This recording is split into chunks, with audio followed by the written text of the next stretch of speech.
നമസ്കാരം, ഞാൻ സുനിൽ സുന്ദർ. എൻ്റെ ചാനലിലേക്ക് നിങ്ങൾക്ക് എല്ലാവർക്കും സ്വാഗതം. ഇന്ന് ഞാൻ പറയുന്നത് ഒരു പ്രേതാനുഭവ കഥ തന്നെയാണ്. ഞാനിത് ഈ പ്രേതാനുഭവ കഥകൾ പറയാൻ കാര്യം ഒരുപാട് പേര് ചോദിക്കുന്നതാണ്. എല്ലാവർക്കും കൂടുതൽ ആഗ്രഹം ഇങ്ങനെയുള്ള സംഭവങ്ങൾ അറിയാനാണ്. ശരിക്കും ഒരു കണക്കിന് ഇത് എന്താണ് ഇതിൻ്റെ സത്യമെന്ന് അറിയുന്നത്, അല്ലെങ്കിൽ ഇതിലെന്തൊക്കെയാണ് സംഭവിക്കുന്നത് അറിയുന്നത് വളരെ നല്ലതാണ്. നമ്മുടെ ജീവിതത്തിൽ പല ഘട്ടങ്ങളിലും നമുക്ക് ചിലപ്പോൾ ഇങ്ങനെയുള്ള അനുഭവങ്ങൾ ഉണ്ടായെന്ന് വരാം, ഉണ്ടാകാതിരിക്കട്ടെ എന്ന് പറയാൻ കാര്യം ഉണ്ടായാൽ അത് വലിയ ബുദ്ധിമുട്ട് നമുക്ക് ഉണ്ടാക്കുന്നതാണ്. അങ്ങനെ ഇല്ല എന്നൊക്കെ പറയും. പക്ഷേ നമുക്ക് വിശ്വസിക്കാൻ പറ്റാത്ത വിധത്തിലുള്ള പല കാര്യങ്ങളും നമ്മുടെ ജീവിതത്തിൽ നടക്കുമ്പോൾ അത് വിശ്വസിച്ചേ പറ്റൂ. അങ്ങനെ ഉള്ളൊരു സംഭവ കഥയാണ്.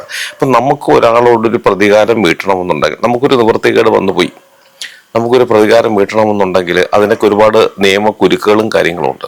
പക്ഷേ ഇങ്ങനെ ആത്മാക്കൾക്ക് അങ്ങനെയൊന്നുമില്ല. അവർക്ക് അവരുടെ മനസ്സിന് ഇഷ്ടപ്പെട്ട വിധത്തിലുള്ള പ്രതികാരങ്ങൾ നടത്താം. പക്ഷെ അത് എല്ലാ ആത്മാക്കൾക്കും സാധിക്കുന്നില്ല എന്നുള്ളതൊരു സത്യം. എന്നാൽ ചില മരണങ്ങൾ സംഭവിച്ചു കഴിഞ്ഞാൽ ആ ആത്മാക്കള് പിന്നീട് അവരുടെ പ്രിയപ്പെട്ടവരുടെ ജീവിതം എങ്ങനെ ആകണം എന്ന് സാധാരണ ഒരു മനുഷ്യൻ ചിന്തിക്കും പോലെ ചിന്തിക്കുന്നു എന്ന് എനിക്ക് തോന്നുന്നുണ്ട്.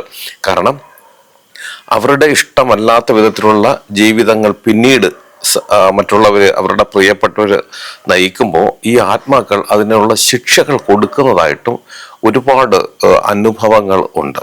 അങ്ങനെയുള്ള ഒരു അനുഭവ കഥയാണ് ഇന്ന് ഞാൻ പറയുന്നത്. ഞാൻ പോയി ഒഴിപ്പിച്ചിട്ടുള്ളതാണ്. നിങ്ങൾക്ക് ജ്യോതിഷപരമായ വാസ്തുപരമായ എന്തെങ്കിലും കാര്യങ്ങൾ അറിയണം, അത് ഞാൻ പറഞ്ഞാൽ മതി എന്നുണ്ടെങ്കിൽ ഇപ്പോൾ ഈ സ്ക്രീനിൽ എഴുതി കാണിക്കുന്ന എൻ്റെ ഓഫീസിലെ ഓൺലൈൻ ബുക്കിംഗ് നമ്പറിലേക്ക് വിളിച്ചോളൂ. 1-2 ചെറിയ കാര്യങ്ങളുണ്ട്, അതനുസരിച്ചാണ് വേണം നിങ്ങളെ ബുക്ക് ചെയ്യാനായിട്ട്. അങ്ങനെ നിങ്ങൾ ബുക്ക് ചെയ്താൽ നിങ്ങൾ ചോദിക്കുന്ന ജ്യോതിഷപരമോ വാസ്തുപരമോ കാര്യത്തിൻ്റെ മറുപടി ഞാൻ നിങ്ങൾക്ക് തരാം. അത് കേട്ടിട്ട് നിങ്ങൾക്ക് എന്നെ തിരിച്ചു വിളിക്കുകയും ചെയ്യും. അപ്പോൾ നമുക്ക് ഇന്നത്തെ വിഷയത്തിലേക്ക് കിടക്കാം. ഒരു സ്ത്രീയെ എൻ്റെ അടുത്ത് കൊണ്ടുവരികയാണ്. അവർക്കൊരു 55-56 വയസ്സ് വരുമെന്ന് തോന്നുന്നു. അപ്പോൾ അവർക്കുള്ള വിഷയം എന്ന് വെച്ചാൽ, അവർക്ക് ആരോ വന്ന് അവരുടെ മുടിയെ പിടിച്ചു വലിക്കുന്നു, അവരുടെ വായ ഇങ്ങനെ ഒരു സൈഡിലേക്ക് ഇങ്ങനെ വലിച്ച് പിടിക്കുന്നുണ്ട്. അപ്പം ഈ നമ്മൾ എത്ര കൈ കൊണ്ട് വലിച്ചാലും ഒരു വായയുടെ ഒരു ഭാഗം നമ്മൾ സ്വയം വലിക്കുമ്പോൾ കുറച്ച് ദൂരമല്ലേ വരുള്ളൂ. പക്ഷെ അങ്ങനെ അല്ലാത്ത വിധത്തിൽ അങ്ങ് വികൃതമായ രീതിയിലേക്ക് പോകുന്നു. അവർ ആഹാരം കഴിച്ചുകൊണ്ടിരിക്കുമ്പോൾ അതൊക്കെ തട്ടിമറിക്കുന്നു. പിന്നെ ആഹാരം കഴിക്കാൻ ഇവർക്ക് പറ്റുന്നില്ല. കാര്യം ഇവരുടെ ആഹാരം കഴിച്ചു കഴിഞ്ഞാൽ ഇവരുടെ വയറ്റിൽ നിന്നും അത് പുറത്തു പോകുന്നില്ല. അങ്ങനെ 5-6 ദിവസത്തേക്ക് ഇവർ ആഹാരം കഴിക്കാൻ പറ്റുന്നില്ല. ഇങ്ങനെ വല്ലാത്തൊരു ബുദ്ധിമുട്ട്, മാനസിക വിഭ്രാന്തി കാണിക്കുന്നുണ്ട്. ആദ്യം ഇങ്ങനെ വന്നപ്പോൾ ഇവർ ഡോക്ടറിൻ്റെ അടുത്ത് കൊണ്ടുപോയി. ഡോക്ടർ പരിശോധിച്ചിട്ട് യാതൊരു കുഴപ്പമില്ല ഇവർക്ക് ഇങ്ങനെയുള്ള പ്രശ്നങ്ങൾ, ഇവർക്ക് ഭയങ്കര പേടി, പുറത്തിറങ്ങാൻ വയ്യ, എവിടെ പോകണമെങ്കിലും ആരെങ്കിലും വേണം, അവർക്ക് ബാത്റൂമിൽ പോകണമെങ്കിൽ പോലും ആരെങ്കിലും പുറത്ത് ഉറപ്പായിട്ട് നിൽക്കണം. ഇങ്ങനെയൊക്കെയുള്ള വിഷയങ്ങൾ, ശാരീരികമായിട്ട് ഉപദ്രവങ്ങൾ, അതുപോലെ തന്നെ ഈ അവർ വെറുതെ ഇരിക്കുമ്പോൾ ഓരോ കൈയും ഇങ്ങനെ പിടിച്ച്, ഓരോ വിരലുകളും പിടിച്ചിങ്ങനെ ഒടിക്കുന്ന കണക്ക്. അതായത് ഇവരെ ആരോ ശിക്ഷിക്കുന്നത് പോലെ ഇവരുടെ മൈൻഡൊക്കെ പോയി. ഇവർ കുറച്ചും കൊണ്ട് അനുഭവിച്ചു കഴിഞ്ഞപ്പോൾ പിന്നെ ഇവർക്കങ്ങ് മാനസികമായിട്ട് വല്ലാത്തൊരു അവസ്ഥയിലേക്ക് ഇവർ പോവുകയാണ്. അങ്ങനെയാണ് ഇവർ ഡോക്ടറിൻ്റെ അടുത്തുകൊണ്ട് പോകുന്നു, മറ്റു പല സ്ഥലങ്ങളിലും കൊണ്ടുപോയിട്ടൊന്നും ഇത് കുറവില്ല. കുറച്ച് കുറയും, കുറച്ച് ദിവസത്തേക്ക് വീണ്ടും ഇത് തിരിച്ചു വരുന്നു. അങ്ങനെ എവിടെ പോയാലും ഇതിൻ്റെ ആശ്വാസം കിട്ടുന്നുണ്ട്. പക്ഷെ വീണ്ടും ഇത് പഴയതിനേക്കാളും ശക്തമായി തിരിച്ചു വരുന്നൊരവസ്ഥ. അങ്ങനെയാണ് ഈ കേസ് അവസാനം എൻ്റെ അടുത്ത് വരുന്നത്. അപ്പോൾ എൻ്റെ അടുത്ത് വന്നു, ഞാനിത് രാശി വെച്ച് നോക്കുമ്പോൾ ഇതൊരു ബാധാദോഷം, ഒരു പ്രേതദോഷം തന്നെയാണ്. ഒരു പ്രേതമുണ്ട്, എവരോടൊപ്പം ഒരു പ്രേതം നിൽക്കുന്നുണ്ട്. അവർക്ക് ഏറ്റവും പ്രിയപ്പെട്ട ഒരു ആളുടെ പ്രേതമാണ്. ആ പ്രേതത്തിന് ഇവർ ചെയ്ത പ്രവൃത്തികൾ ഇഷ്ടപ്പെടാതെ വന്നപ്പോൾ അത് ഇവർക്ക് ശിക്ഷ കൊടുക്കുന്നതായിട്ടാണ് രാശിയിൽ നമുക്കതിനെ മനസ്സിലാക്കാൻ പറ്റിയത്. അങ്ങനെ ഞാൻ കാര്യങ്ങൾ പറഞ്ഞപ്പോൾ അത് അവരുടെ ഭർത്താവിൻ്റെ പ്രേതമാണ്. ഭർത്താവ് മരിച്ചിട്ട് കുറച്ച് നാളായി. ഭർത്താവ് മരിച്ചു കഴിഞ്ഞതിന് ശേഷം ആണ് ഇവർക്ക് ഈ ബുദ്ധിമുട്ട് വന്നതെന്ന് ഇവർ പറഞ്ഞു. അങ്ങനെ വീണ്ടും ഞാൻ നോക്കുമ്പോഴത്തേക്ക് ഭർത്താവ് ഇങ്ങനെ കലിപൂണ്ട് നിൽക്കുന്ന ഒരവസ്ഥ. ഭർത്താവ് എന്നാൽ ഈ പ്രേതം, ഭർത്താവിൻ്റെ ഈ ആത്മാവ് പ്രേതം കലിപൂണ്ട് നിൽക്കുന്ന ഒരവസ്ഥ, അദ്ദേഹത്തിൻ്റെ സാന്നിധ്യം കൊണ്ട് തന്നെയാണ് ഇവർക്ക് ഇങ്ങനെ വരുന്നത്. അപ്പോഴാണ് ഇവർ പറയുന്നത്, ഭർത്താവിൻ്റെ ശബ്ദത്തിൽ ആരൊക്കെ വന്ന് ഇവരെ പേര് വിളിക്കുന്നുണ്ട്. ഇവരെ ദേഷ്യപ്പെട്ട് എന്താണ് പറയുന്നവർക്ക് മനസ്സിലാകുന്നത്, പക്ഷെ ഇവരോട് ദേഷ്യപ്പെടുന്നത് പോലെയൊക്കെ ഇവർക്ക് അറിയാൻ പറ്റുന്നുണ്ട്. പക്ഷെ ഈ അടുത്ത് നിൽക്കുന്നവർ ആർക്കും ഒന്നും അറിയാൻ പറ്റുന്നില്ല. ഇവർക്ക് മാത്രം അത് അനുഭവിക്കാൻ പറ്റുന്നുണ്ട്. ഈ മുടി പിടിച്ചു വലിക്കുന്നു എന്ന് പറയുമ്പോൾ അടുത്ത ആൾ നിൽക്കുകയാണ്, പക്ഷെ അവരിതൊന്നും കാണുന്നില്ല. പക്ഷെ ഇവർക്കറിയാം ഇവർക്ക് മുടി വേദനിക്കുന്നു, ആരോ പിടിച്ച് പുറകിലോട്ട് വലിക്കുന്നു, അല്ല ഇവരുടെ ഓരോ കൈ വിരലുകളും പിടിച്ചൊടിക്കുന്നതും ഇവരുടെ ആഹാരം തട്ടിക്കളയുന്നതും കഴിക്കാൻ സമ്മതിക്കാതെ, ഇതൊക്കെ അവർക്ക് മാത്രം അനുഭവപ്പെടുന്ന ഒരു അവസ്ഥയാണ്. ഈ അടുത്ത് നിൽക്കുന്നവർക്കൊന്നും അത് അറിയാൻ പറ്റുന്നില്ല. ഈ പേര് വിളിക്കുമ്പോൾ പോലും മറ്റുള്ളവർക്ക് കേൾക്കാനൊന്നും പറ്റുന്നില്ല. അങ്ങനെ ബുദ്ധിമുട്ട് ഏറെ ഇവർക്ക് വയ്യ. ഇവർക്ക് അവസാനം ആത്മഹത്യ ചെയ്താൽ മതി, ജീവിക്കണ്ട എന്നൊരവസ്ഥ വന്നപ്പോഴത്തേക്കാണ് വീട്ടുകാരിങ്ങനെ പല സ്ഥലങ്ങളിലും കൊണ്ടുപോയിട്ട് എൻ്റെ അടുത്ത് വരുന്നത്. അങ്ങനെയാണ് ഞാൻ നോക്കിയത്. ഒരു പ്രേതത്തിന്റെ അവസ്ഥയാണെന്ന് മനസ്സിലായി. ഇവർക്ക് ഏറ്റവും വേണ്ടപ്പെട്ടതാണ്. ഇവരെന്തോ തെറ്റ് ചെയ്യുന്നു. ഈ തെറ്റിൽ ചെയ്യുന്നത് കൊണ്ടാണ് ഈ ആത്മാവിന് അത് സഹിക്കാൻ പറ്റാത്ത വിധത്തിലേക്ക് ഇവരെ ശിക്ഷിക്കുന്നത്. അങ്ങനെ ചോദിച്ചപ്പോഴത്തേക്കാണ് ഇവരുടെ ഭർത്താവിന്റെ ആത്മാവാണെന്ന് പറഞ്ഞു. ഭർത്താവ് മരിച്ചിട്ട് കുറച്ചാളായി, അധികം വർഷങ്ങളൊന്നും ആയിട്ടില്ല. അപ്പോഴാണ് ഇപ്പൊ സംഭവം മനസ്സിലാക്കുന്നത്. ഇവർക്ക് സംഭവിച്ചത്, ഈ ഭർത്താവ് ഒരു കോൺട്രാക്ടറായിരുന്നു, ഭർത്താവിനൊരു കൂട്ടുകാരനുണ്ട്. ഈ രണ്ടുപേരും കൂടിയാണ് ഈ കോൺട്രാക്ട് വ്യവസ്ഥകൾ നടത്തിക്കൊണ്ടിരുന്നത്, ജോലികൾ ചെയ്തുകൊണ്ടിരുന്നത്. അതിൽ മുഖ്യം ഇവരുടെ ഭർത്താവാണ് ചെയ്തുകൊണ്ടിരുന്നത്. ഈ കുറച്ച് നാളുകൾക്ക് മുമ്പ് എങ്ങനെ ഈ ഭർത്താവ് മരിച്ചുപോയി. സ്വാഭാവിക മരണം എന്നാണ് അവർ പറഞ്ഞത്. ഭർത്താവ് മരിച്ചുപോയി. പക്ഷെ ഭർത്താവ് മരിച്ച് 3 മാസം തികയുന്നതിന് മുന്നേ ഈ കൂട്ടുകാരന് വേറൊരു കുടുംബമുണ്ട്. എങ്കിൽ പോലും അതിവിടെ അല്ലാതെ കുറച്ച് ദൂരെയാണ്, മറ്റൊരു ജില്ലയിലാണ് അവർ താമസിക്കുന്നത്. അവരൊന്നും അറിയാതെ തന്നെ ഇയാൾ ഇവിടെ വന്നിട്ട് ഈ സ്ത്രീയുടെ കൂടി, അതായത് ഈ സ്ത്രീയെ കൂടി ഇയാൾ ഭാര്യയാക്കി താമസിപ്പിച്ചു. ഈ സ്ത്രീക്ക് അത് വളരെ ഇഷ്ടമായിരുന്നു. കാത്തിരുന്നത് പോലെ 3 മാസം ആയപ്പോഴത്തേക്കും അത് എങ്ങനെ സംഭവിച്ചു എന്ന് വെച്ചാൽ എനിക്കറിയില്ല. ഞാൻ അതിനെക്കുറിച്ച് വിശദമായിട്ടൊന്നും ചോദിച്ചില്ല. വന്ന ബന്ധുക്കൾ ഉൾപ്പെടെ പറഞ്ഞത് അവക്കൊറ്റയ്ക്ക് ജീവിക്കാൻ പറ്റാത്തതുകൊണ്ട് അവൻ നോക്കിക്കൊള്ളാമെന്ന് പറഞ്ഞു, അതുകൊണ്ട് ഞങ്ങളെല്ലാം കൂടി സമ്മതിച്ചു എന്നാണ് പറഞ്ഞത്. എനിക്കും വിചിത്രമായിട്ട് തോന്നി ഈ ഒരു സംഭവം. സ്വന്തം ഭർത്താവ് മരിച്ച് ഒരു 3 മാസം കഴിയുന്നതിന് മുമ്പ് തന്നെ കൂട്ടുകാരൻ ഈ സ്ത്രീയെ കൂടി, അയാൾക്ക് വേറെ കുടുംബമുണ്ട് എങ്കിലും ഈ സ്ത്രീയെ കൂടി അയാൾ ഭാര്യയാക്കുന്നു. ജോലി ഈ ജില്ലയിലാണ്. ഈ ജില്ലയിൽ ജോലി ചെയ്യുമ്പോൾ ഇയാൾ ഇവിടെ തന്നെയാണ് താമസിക്കുന്നത്. അയാൾക്കും അയാളുടെ ജോലിക്കാർക്കും ഒക്കെ താമസിക്കാൻ വേണ്ടിയിട്ട് വീട് ഷെഡൊക്കെ കെട്ടിയിട്ടുണ്ട്. അവിടെ തന്നെയാണ് ഒരു ഭാഗത്ത് ഇയാളും കിടന്നുകൊണ്ടിരുന്നത്. പക്ഷെ ഇത്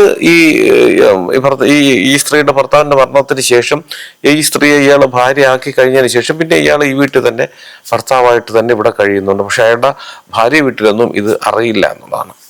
അങ്ങനെ കുറച്ച് കഴിഞ്ഞപ്പോൾ, വളരെ ചുരുക്കം ദിവസങ്ങൾ, 1-2 ആഴ്ച കഴിഞ്ഞപ്പോഴത്തേക്കും ഇയാൾക്ക് ബുദ്ധിമുട്ടുകൾ. അന്ന് ഈ സ്ത്രീക്ക് പ്രശ്നമൊന്നുമില്ല, ഇയാൾക്കൊരു ബുദ്ധിമുട്ട് വരുന്നു. ബുദ്ധിമുട്ടെന്ന് വെച്ചാൽ എപ്പോഴും ഈ കൂട്ടുകാരൻ കൂടെ ഉള്ളതായിട്ട് തോന്നുന്നു. ഇയാൾ ബൈക്കിൽ പോകുമ്പോഴത്തേക്ക് കൂട്ടുകാരിങ്ങനെ കൂടെ പറന്നു വരുന്നതായിട്ട്, പുറകിലൊന്നും ഇരിക്കുന്നതല്ല കാണുന്നത്. ഇയാളിങ്ങനെ പോകുമ്പോൾ ഈ കൂട്ടുകാരൻ ഇങ്ങനെ പറന്നു വരുന്നു, കൂടെ വരുന്നു. ഇയാള് എന്തൊക്കെയോ വഴക്ക് പറയുന്നുണ്ട്, കൈവങ്ങി അടിക്കാൻ ശ്രമിക്കും. ഇങ്ങനെയൊക്കെയുള്ള അവസ്ഥകൾ ഇങ്ങനെ കാണും. ഇയാളോട് ഈ സ്ത്രീയോട് പറയുന്നുണ്ട്, ഞാൻ ഇങ്ങനെ കാണുന്നുണ്ട്. അതുപോലെ ഈ കെട്ടിടങ്ങളുടെ പണി നടക്കുമ്പോൾ ഉയരമുള്ള സ്ഥലത്തൊക്കെ നിൽക്കുമ്പോൾ വളരെ ദൂരെ നിന്നും ഈ കൂട്ടുകാരൻ ഇങ്ങനെ അന്തരീക്ഷത്തിൽ കൂടി വന്നിട്ട് ഇയാളെ പിടിച്ച് തള്ളാൻ ശ്രമിക്കുന്നതായിട്ടൊക്കെ ഇങ്ങനെ കാണുന്നുണ്ട്. അപ്പൊ ഇയാൾക്ക് ഒരു പേടിയാണ്. പക്ഷെ ഇതെല്ലാം വന്ന് ഈ വീട്ടുകാരോട് പറയുന്നുണ്ട്. പക്ഷെ അവരൊന്നും അത് അത്ര കാര്യമാക്കില്ല. കുറച്ച് ദിവസം കഴിഞ്ഞപ്പോൾ അറിയുന്നു ഇയാളൊരു ബൈക്കിൽ യാത്ര ചെയ്ത് ഒരു സൈറ്റിൽ നിന്ന് മറ്റൊരു സൈറ്റിലേക്ക് പോകുന്ന വഴിക്ക് ബൈക്ക് യാത്ര വെച്ച് ആക്സിഡന്റ് വഴി മരിച്ചുപോയി. അതിനുശേഷമാണ് ഈ സ്ത്രീക്ക്, അപ്പൊ അയാൾ മരിച്ചു, അതിനുശേഷമാണ് ഈ സ്ത്രീക്ക് ഇങ്ങനെയുള്ള അനുഭവങ്ങൾ ഉണ്ടാകുന്നത്. അപ്പൊ ഇത് സംഭവിച്ചത് ഈ ആത്മാവിന്റെ അതായത് ഈ സ്ത്രീയുടെ ഭർത്താവിന്റെ ആത്മാവാണ് ഇത്രയും പണി അവർക്ക് ഉണ്ടാക്കി കൊടുത്തത്. അത് മനസ്സിലാക്കാൻ, അല്ലെങ്കിൽ അതാണ് സത്യമെന്ന് മനസ്സിലാക്കിയത്, ഇയാൾ മരിച്ചു, ആദ്യം ഭർത്താവ് മരിക്കുന്നു, രണ്ടാമത് ഈ കൂട്ടുകാരനെ അവരെ കല്യാണം കഴിക്കുന്നു, ആ കൂട്ടുകാരനും മരിക്കുന്നു. അതിനുശേഷമാണ് ഈ സ്ത്രീക്ക് ഇങ്ങനെ ബുദ്ധിമുട്ടുണ്ടായത്.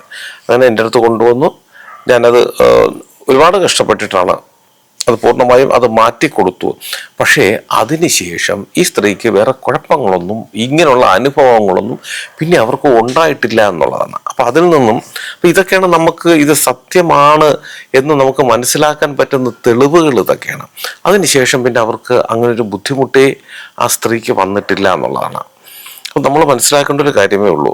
മരണപ്പെട്ട് ഒരാൾ മരിച്ചാലും 1 വർഷത്തിനുള്ളിൽ നമ്മൾ ചെയ്യുന്ന കർമ്മങ്ങൾ, ആ കർമ്മങ്ങൾ കൃത്യമായി ചെയ്തു കൊടുത്താൽ ഈ ആത്മാവിൽ നിന്ന് നമുക്ക് വലിയ ദോഷങ്ങളൊന്നും ഉണ്ടാകില്ല. അത് പിതൃവായില്ലെങ്കിലും പ്രേതാത്മാവാണ്.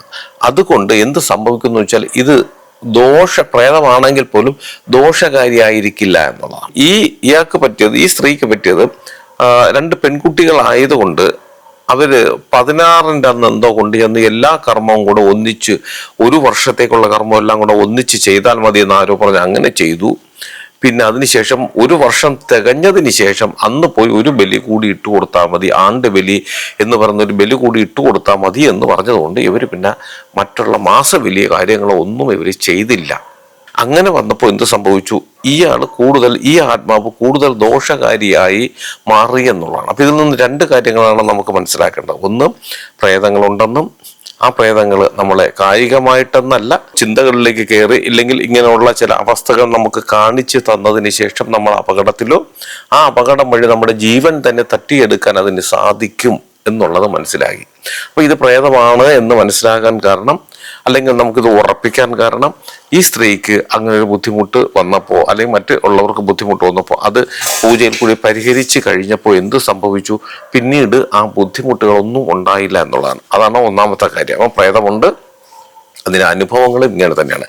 രണ്ട്, നമ്മൾ ഒരാൾ മരണപ്പെട്ടു പോയാൽ, നമ്മളിൽ ആര് മരണപ്പെട്ടു പോയാലും ആ മരണപ്പെട്ട ആ ആത്മാവിനെ നമ്മൾ തർപ്പണങ്ങളിൽ കൂടി നെഗറ്റീവായിരുന്ന ആത്മാവിനെ നമ്മൾ പോസിറ്റീവാക്കി മാറ്റണം. ഇല്ലെങ്കിൽ അത് എന്നായാലും നമുക്ക് ബുദ്ധിമുട്ട് തന്നെയാണ്.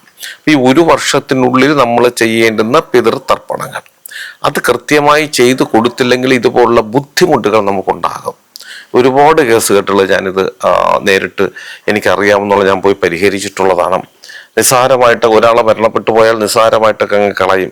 എങ്ങനെയെങ്കിലുമൊക്കെ ചെയ്തു തീർത്ത് 16 വരെയുള്ള ചടങ്ങ് എല്ലാവരും കൂടി ചേർന്ന് എങ്ങനെയെങ്കിലും ചെയ്യും. അത് കഴിഞ്ഞതിന് ശേഷം ആരെങ്കിലും കൊണ്ട് അവരെ പറയിപ്പിക്കും, കുഴപ്പമൊന്നുമില്ല, ഇനി 13 മാസമൊന്നും പോയി ബലിയൊന്നും ഇടണ്ട, 13 ബലിയൊന്നും ഇടണ്ട, അവസാനം എല്ലാം കൂടെ ഒന്നിച്ചിട്ടാൽ മതി എന്നൊക്കെ പറഞ്ഞിട്ട് വളരെ സൗകര്യത്തോടുകൂടി മറ്റു പല കാര്യങ്ങളും, അല്ലെങ്കിൽ ഇതുപോലെ അവർ മറ്റൊരു ജീവിതം തിരഞ്ഞെടുത്ത് പോകാനോ ഒക്കെ അവർ തയ്യാറാകുന്നു. പക്ഷേ സംഭവിക്കുന്നത് പിന്നീട് ഉണ്ടാകുന്ന ദുരന്തം ഇതെല്ലാവർക്കും ഒന്നും ഉണ്ടാകാറില്ല കേട്ടോ. 100, 150, 200 പേർക്ക്, ചിലപ്പോൾ 1000 പേരിൽ ഒരാൾക്കായിരിക്കാം ഇങ്ങനെയുള്ള അനുഭവങ്ങൾ ഉണ്ടാകുന്നത്. അപ്പൊ ഇങ്ങനെയുള്ള അനുഭവങ്ങൾ അല്ലെങ്കിൽ പോലും ഈ മരണപ്പെട്ടു പോകുന്ന ഈ ആത്മാക്കളെ നമ്മൾ തൃപ്തികരമായ അവസ്ഥയിലേക്ക് അല്ലെങ്കിൽ പിതൃക്കളാക്കി മാറ്റിയില്ല എന്നുണ്ടെങ്കിൽ അവർ അന്തരീക്ഷത്തിൽ തന്നെ, നമ്മുടെ ചുറ്റുപാടും തന്നെ അവർ നിലനിൽക്കുകയും പിന്നീട് അവര് നമുക്ക് എല്ലാവർക്കും എന്തെങ്കിലുമൊക്കെ ഇതുപോലുള്ള ബുദ്ധിമുട്ടുകൾ ഉണ്ടാകുന്നതായും നമുക്ക് ഈ അനുഭവങ്ങൾ കൂടി മനസ്സിലാക്കാൻ പറ്റുന്നുണ്ട്. ഞാൻ ഒരുപാട് സ്ഥലങ്ങളിൽ ഇതുപോലെ ആത്മാക്കളെ ഒഴിപ്പിക്കാൻ പോകുന്ന ഒരു വ്യക്തിയാണ്. വർഷങ്ങളായിട്ട് ഞാൻ ഇതിൻ്റെ പിന്നിലുണ്ട്. നമുക്ക് മറ്റൊരാൾക്ക് പറഞ്ഞാൽ വിശ്വസിക്കാത്ത അനുഭവങ്ങൾ, എനിക്ക് ഒരുപാട് അനുഭവങ്ങൾ ഉണ്ടായിട്ടുണ്ട്. കൂടുതലും ഞാൻ അത് അവതരിപ്പിക്കാത്ത കാര്യം, ഞാനത് പറഞ്ഞാൽ അത് നിങ്ങൾക്കൊന്നും വിശ്വസിക്കാൻ പറ്റില്ല. ഇങ്ങനെയൊക്കെ ഭൂമിയിൽ സംഭവിക്കുമോ എന്നുവരെ ചിന്തിച്ചു പോകുന്ന, അല്ലെങ്കിൽ നേരിട്ട് ചോദിച്ചു പോകുന്ന വിധത്തിലുള്ള അനുഭവങ്ങളാണ്. ഈ അനുഭവങ്ങൾ അത് പരിഹരിക്കപ്പെടുകയും ചെയ്തു. പക്ഷെ ഇതെങ്ങനെ അവതരിപ്പിക്കും? ഞാൻ തന്നെ അതിനെക്കുറിച്ച് ചിന്തിച്ച് ആ സംഭവങ്ങളെക്കുറിച്ച് ആലോചിക്കുമ്പോൾ ഇതെങ്ങനെ അവതരിപ്പിക്കാനായിട്ട്, ഇത് ആര് വിശ്വസിക്കും? സത്യമാണ് പറയുന്നത്. അത്രയേറെ നമുക്ക് വിശ്വസിക്കാൻ പറ്റാത്ത വിധത്തിൽ നമ്മുടെ കണ്ണിന്റെ മുന്നിൽ കണ്ടാൽ പോലും നമുക്ക് ചില കാര്യങ്ങൾ, ഈ പ്രയത്ന അനുഭവങ്ങൾ വിശ്വസിക്കാനേ പറ്റില്ല എന്നുള്ള അത്രയേറെ കഠിനമായിട്ടുള്ള അനുഭവങ്ങൾ, അല്ലെങ്കിൽ അവിശ്വസനീയമായിട്ടുള്ള അനുഭവങ്ങൾ ഉണ്ടാക്കി തരുന്നതാണ് പ്രേതങ്ങളുണ്ട്, നമുക്ക് ചുറ്റിനുമുണ്ട്. ഞാൻ ഇവിടെ ഇരുന്ന് ഇത് അവതരിപ്പിക്കുമ്പോൾ എൻ്റെ ചുറ്റിന് ചിലപ്പോൾ ആയിരക്കണക്കിന് പ്രേതങ്ങൾ ഇങ്ങനെ വെയിറ്റ് ചെയ്ത് നിൽക്കുന്നുണ്ടായിരിക്കാം. എപ്പോഴായിരിക്കാം അവനെ ഒന്ന് പിടിക്കാൻ പറ്റുന്നത് എന്നുള്ള ചിന്തയോടുകൂടി ഉണ്ട്. അതിന് യാതൊരു സംശയവുമില്ല. അനുഭവങ്ങൾ അത് തന്നെയാണ്. പക്ഷേ നമ്മൾ വീണ്ടും ചിന്തിക്കേണ്ട ഒരു കാര്യം, അതിനെ നമ്മൾ ഒരിക്കലും ഭയപ്പെടേണ്ട കാര്യമില്ല, പേടിക്കേണ്ട കാര്യമില്ല. ചുമ്മാതിരിക്കുന്ന നമ്മുടെ ശരീരത്തിൽ, നമ്മുടെ ഉള്ളിലേക്ക് അത് കയറുകയൊന്നുമില്ല. അതിന് ഇങ്ങനെ നിന്നുകൊണ്ട് നമ്മളെ കഴുത്തിനെ പിടിച്ച് ഞെക്കാനോ നമ്മളെ രക്തം ഊറ്റി കുടിക്കാനോ ഒന്നും സാധിക്കില്ല. അത് ചില സന്ദർഭങ്ങളിൽ, ചില അവസരങ്ങളിൽ നമ്മുടെ ഉള്ളിലേക്ക് കയറാറുണ്ട്. അപ്പം എങ്ങനെയാണ് പ്രേതം എങ്ങനെയാണ് നമ്മുടെ ഉള്ളിലേക്ക് കയറുന്നതെന്നും അതെന്തൊക്കെയാണ് നമുക്ക് ചെയ്ത് അല്ലെങ്കിൽ നമ്മളെ കൊണ്ട് ചെയ്യിപ്പിക്കുന്നതും അതിനെങ്ങനെ ഒഴിവാക്കാമെന്നും എന്നുള്ളതിനെ കുറിച്ച് വിശദമായിട്ടുള്ള ഒരുപാട് സംഭവ കഥകൾ ഞാൻ എൻ്റെ ചാനൽ കൂടി പറയുന്നുണ്ട്. നിങ്ങൾക്ക് എൻ്റെ ചാനൽ കയറി കാണാം. ഇതുപോലുള്ള ഒരുപാട് അറിവുകൾ, നേരിട്ടുണ്ടായിട്ടുള്ള അനുഭവങ്ങൾ ഞാനതിന് കഥാരൂപേണ അവതരിപ്പിക്കുന്നുണ്ട്. പിന്നെ അടുത്തൊരു ചോദ്യം എല്ലാവരും ഇപ്പോൾ ചോദിക്കുന്നത്, ഈ ഇന്നത്തെ കാലത്ത് ഈ വിവാഹ ബന്ധങ്ങൾ ഒരുപാട് പിരിഞ്ഞു പോകുന്നുണ്ട്. പഴയ കണക്കല്ല. മുൻപ് എന്ന് പറഞ്ഞാൽ ഈ കുടുംബ കോടതി തിരുവനന്തപുരത്ത് ഒന്നേ ഉണ്ടായിരുന്നുള്ളൂ. ഇപ്പം അങ്ങനെയല്ല, ഓരോ പഞ്ചായത്തിനും ഓരോന്നുണ്ട്. അതിൻ്റെ കാരണം വെച്ചാൽ അത്രയേറെ ആവശ്യകത വരുന്നു എന്നുള്ളതാണ്. അതായത് വിവാഹ ബന്ധങ്ങൾ ദമ്പതിമാർ തമ്മിൽ പിരിഞ്ഞു പോകുന്ന ഒരുപാട് സന്ദർഭങ്ങൾ ഉണ്ടാകുന്നുണ്ട്. അതിൻ്റെ ഒരു പ്രധാന കാരണം എന്ന് പറഞ്ഞാൽ മാനസിക പൊരുത്തം മാത്രം നോക്കി പലരും വിവാഹം കഴിക്കുന്നു. പക്ഷെ മാനസിക പൊരുത്തത്തിന് ആയുസ് കുറവാണ്, മറ്റു പല പൊരുത്തങ്ങളും നമുക്ക് ആവശ്യമാണ്. അതിനെക്കുറിച്ചാണ് ചോദിച്ചിരിക്കുന്നത്. അങ്ങനെ വന്ന് ഒരുപാട് പേര് ബന്ധം പിരിഞ്ഞു പോകുന്നവരുണ്ട്. അങ്ങനെയുള്ളവർക്ക് എന്തെങ്കിലും പരിഹാരങ്ങളുണ്ടോ? അതായത് വിവാഹത്തിന് ശേഷം ദമ്പതിമാർ തമ്മിൽ നല്ല ഐക്യത്തോടുകൂടി പോകാൻ പറ്റിയില്ല എങ്കിൽ അത് നന്നായി തന്നെ മുന്നോട്ട് പോകാൻ എന്തെങ്കിലും പരിഹാരങ്ങളുണ്ടോ എന്നുള്ളതാണ്. വളരെ ഉത്തമമായിട്ടുള്ളൊരു പരിഹാര മാർഗമുണ്ട്. അതിനെക്കുറിച്ച് അടുത്ത എപ്പിസോഡിൽ ഞാൻ പറയാം. ഞാൻ ഈ പറഞ്ഞ സംഭവം നിങ്ങൾക്ക് എല്ലാവർക്കും ഉപകാരപ്രദമാകട്ടെ. നിങ്ങൾക്ക് ജ്യോതിഷപരമായോ വാസ്തുപരമായോ എന്തെങ്കിലും കാര്യങ്ങൾ അറിയണത് ഞാൻ പറഞ്ഞാൽ മതി എന്നുണ്ടെങ്കിൽ ഇപ്പോൾ ഈ സ്ക്രീനിൽ എഴുതി കാണിക്കുന്ന എൻ്റെ ഓഫീസ് ഓൺലൈൻ ബുക്കിംഗ് നമ്പറാണ്. ഈ നമ്പറിലേക്ക് വിളിച്ചോളൂ. 1-2 ചെറിയ നിബന്ധനകളുണ്ട്, അതനുസരിച്ച് നിങ്ങൾ ബുക്ക് ചെയ്യണം. അങ്ങനെ നിങ്ങൾ ബുക്ക് ചെയ്താൽ നിങ്ങൾ ചോദിക്കുന്ന ജ്യോതിഷപരമോ വാസ്തുപരമായ കാര്യത്തിന് മറുപടി ഞാൻ നിൽക്കുന്നത്, അത് കേട്ടിട്ട് നിങ്ങൾക്ക് എന്നെ തിരിച്ചു വിളിക്കുകയും ചെയ്യാം. നിങ്ങളുടെ വീടിനോ നിങ്ങളുടെ ഭൂമിക്കോ വാസ്തുദോഷമോ ഭൂമിദോഷമോ എന്തെങ്കിലും പ്രേതബാധ ദോഷങ്ങൾ അങ്ങനെ എന്തെങ്കിലും ഉണ്ട്, അത് ഞാൻ അവിടെ വന്ന് കണ്ടുപിടിച്ച് പരിഹരിക്കണമെന്നുണ്ടെങ്കിൽ നിങ്ങൾ ഈ നമ്പർ വിളിച്ചോളൂ. അതിന് ഏത് ജില്ലയിലാണെങ്കിലും മറ്റൊരു സ്റ്റേറ്റിലാണെങ്കിലും സമയക്രമം അനുസരിച്ച് ഞാൻ അവിടെ വന്ന് കണ്ട് പൂർണ്ണമായും അത് നിങ്ങൾക്ക് ഞാൻ മാറ്റിത്തരികയും ചെയ്യാം. എന്നെ നേരിട്ട് കാണാൻ ഒരുപാട് പേര് വരുന്നുണ്ട്. വരേണ്ടത് തിരുവനന്തപുരം ജില്ലയിലാണ്. അവിടെ വരുന്നവരും ഈ നമ്പർ വിളിച്ച് ബുക്ക് ചെയ്തതിന് ശേഷം മാത്രം വരാൻ ശ്രമിക്കുക. ഇതെൻ്റെ ഓഫീസിലെ ഓൺലൈൻ ബുക്കിംഗ് നമ്പറാണ്. ഇത് രാവിലെ 10 മുതൽ വൈകുന്നേരം 5:30 മണി വരെ നിങ്ങൾക്ക് നമ്പർ വിളിച്ച് ബുക്ക് ചെയ്യാം. നിങ്ങൾ എൻ്റെ ചാനൽ സ്ഥിരമായിട്ടൊന്ന് കാണാം, സബ്സ്ക്രൈബ് ചെയ്യണം. എനിക്ക് വേണ്ടുന്ന എല്ലാവിധ പ്രോത്സാഹനങ്ങൾ തരികയും വേണം. നിങ്ങൾക്കും നിങ്ങളുടെ കുടുംബത്തിലെ ഓരോ അംഗത്തിനും എല്ലാവിധ ഐശ്വര്യങ്ങളും സന്തോഷവും സമാധാനം ദീർഘായുസ്സും ഈശ്വരൻ തരട്ടെ എന്ന് ആത്മാർത്ഥമായി പ്രാർത്ഥിച്ചുകൊണ്ട് തൽക്കാലം നിർത്തുന്നു. അടുത്ത ഒരു വീഡിയോയുമായി കാണുന്നവരെ എല്ലാവർക്കും നന്ദി, നമസ്കാരം.